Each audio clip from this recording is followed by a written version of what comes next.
Allora, rileggiamo un attimo il messaggio che era arrivato prima, che chiedeva appunto della difficoltà di trovare perché è difficile reperire il latte, eccolo qua, del latte.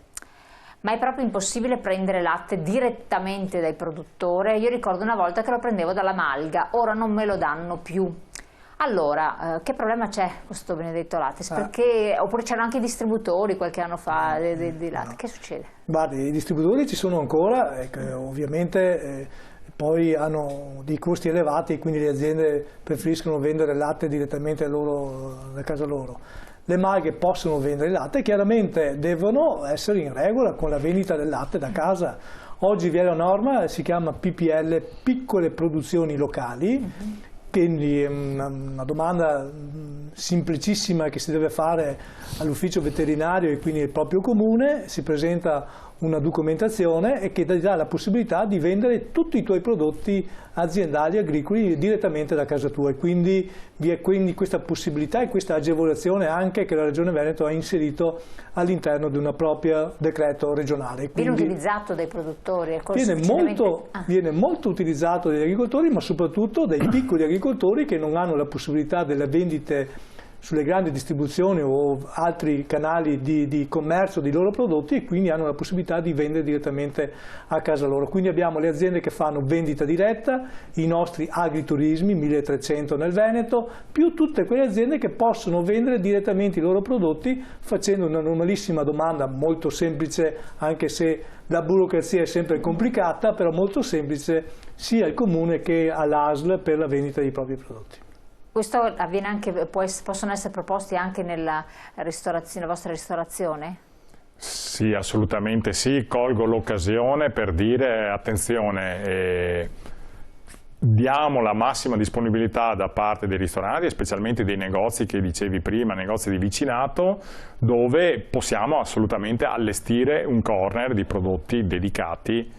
È carino questo. Assolutamente sì. Questa è bella come iniziativa. Possiamo verificarne le esecuzioni, in alcuni casi c'è già, forse più non tanto per il fresco ma per altri prodotti, ma credo che si possa andare a ragionare anche in tal senso. Infatti sarebbe anche molto utile. C'era un altro messaggio che era arrivato, lo vediamo adesso insieme, eccolo qua. Ho sentito che l'Unione Europea voleva abolire gli orti privati, è vero? Per me c'è un disegno per agevolare la grande impresa a scapito dei piccoli.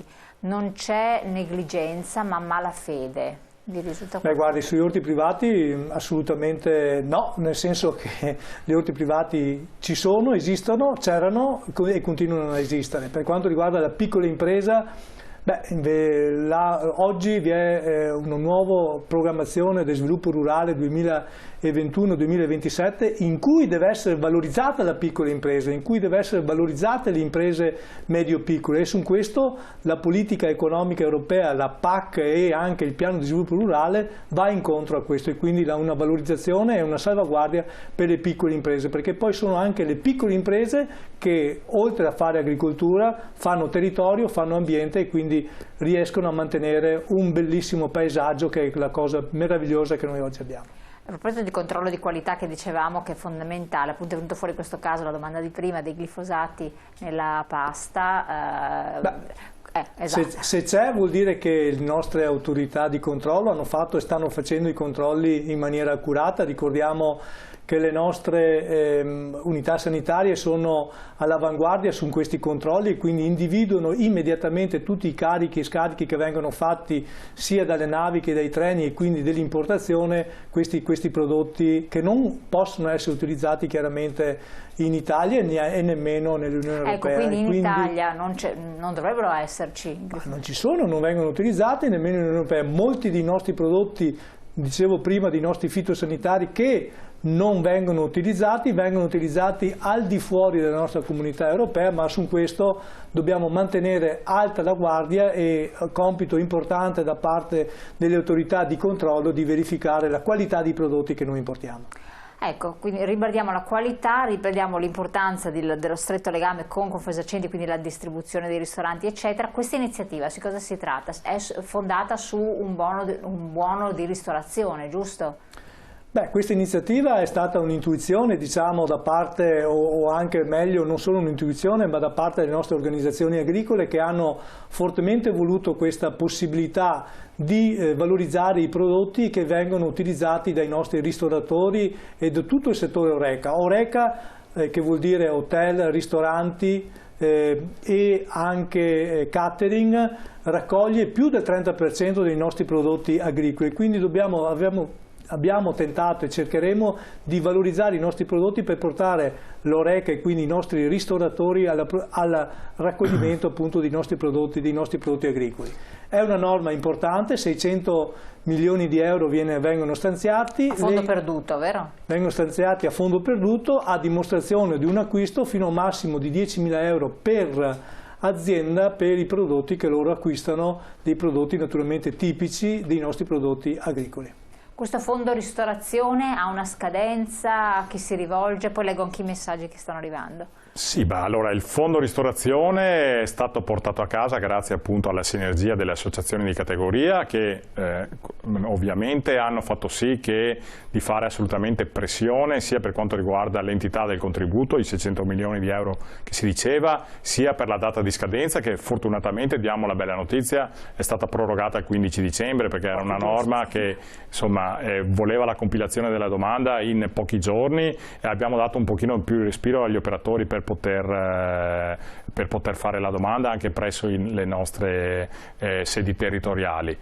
È un bonus che dà un minimo di respiro fino appunto dicevamo a un massimo di 10.000 euro, tenendo conto che in corso di questi 9 mesi, ormai quasi 10 di pandemia, i ristoratori comunque hanno portato a casa qualcosa rispetto all'INPS, 2 tornate dall'INPS, una domanda presso l'Agenzia delle Entrate per la diminuzione appunto del fatturato, hanno lavorato nei mesi fondamentalmente estivi, c'è stato qualcosa nel decreto ristori e per quanto riguarda i centri storici e gli affitti. Sembrerebbero tantissimi bonus, tantissimi crediti d'imposta, alla fine però in molti casi non vanno a compensare la mancanza della clientela. Ricordiamo che al momento il settore dei pubblici esercizi è aperto dalle 5 della mattina alle 18 e tra l'altro dalle 15 alle 18 non possono entrare più di 4 persone, uno ogni 3 metri quadri, devono stare seduti non più di 4 persone al tavolo, hanno una serie di norme sia i ristoratori che i clienti che devono andare a rispettare, per cui siamo in un momento comunque di grande tensione, perché al di là del bonus che dicevamo può lenire nel momento, aspettiamo fine anno, aspettiamo il decreto di questo fine settimana per riuscire a capire se Padova e il Veneto rimarrà zona gialla e non arancione o rossa, e capire poi specialmente tutto il momento delle festività, dei ponti e delle festività natalizie, se i nostri pubblici esercizi, i nostri ristoratori potranno rimanere aperti e organizzare i vari cenoni. Le notizie non sembrano essere delle migliori, per cui stanno cercando di trovare una soluzione per questo. Torniamo dopo su questo argomento. Volevo leggere gli ultimi 2 messaggi che erano arrivati, il penultimo e l'ultimo che non ho ancora visto.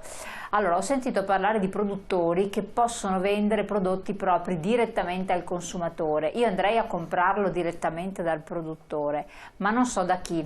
Manca una comunicazione col cliente finale, per me un minimo di marketing. È quello che oggi noi stiamo cercando di mettere insieme anche con la Camera di Commercio, con i progetti che noi oggi mettiamo insieme. Marketing oggi è un elemento importante, l'e-commerce, quindi la vendita online, ma farsi conoscere le proprie aziende ai consumatori penso che sia uno degli aspetti oggi importanti e fondamentali, quindi oggi, su quello noi oggi dobbiamo andare. Il nostro telespettatore ha detto marketing e penso che quella sia uno degli elementi importanti, fondamentali che noi dobbiamo incidere, quindi sempre di più le aziende devono essere digitalizzate, sempre di più però ci deve essere da parte della politica la volontà, ma non solo la volontà, anche economica, anche l'aspetto economico per digitalizzare le nostre imprese. Mi faccio l'esempio per la Malga di prima, perché se poi andiamo in Malga e questi non hanno la possibilità di connettersi, posso avere il più bel sito del mondo, ma se non ho la possibilità di connettermi perché manca il ponte di internet e quant'altro, siamo in difficoltà. E quindi oggi la possibilità di aver questo penso che sia un elemento importante. Assolutamente, deve aggiungere qualcosa? Bah, sicuramente io posso testimoniare che anche grazie all'aiuto della Camera di Commercio, del progetto appunto dei punti di digitalizzazione e Mentore, su questo qualsiasi momento che hanno libero le nostre categorie di commercianti lo utilizzano per mettersi in gioco.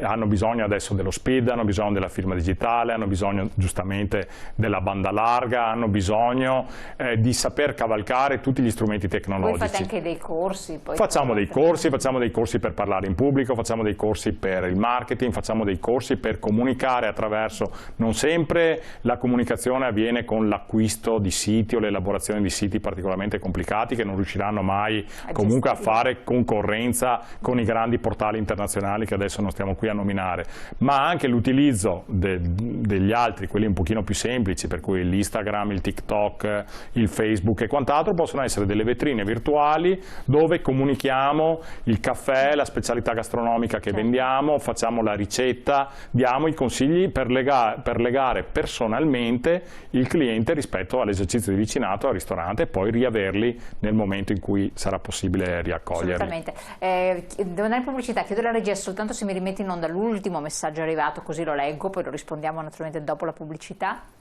Vediamo un attimo, eccolo qui. Allora, fate bene a fare squadra, soprattutto in questo periodo. Speriamo che i ristoranti con prodotti di qualità rimangano aperti durante le festività. Vabbè, questa appunto è la speranza, vedremo un po' come butta, poi vedremo anche le previsioni dei nostri ospiti per quel che riguarda il Natale, le opportunità che attualmente ci sono, perché si possono comunque andare a acquistare, ordinare comunque i prodotti, l'asporto è sempre aperto. A tra poco.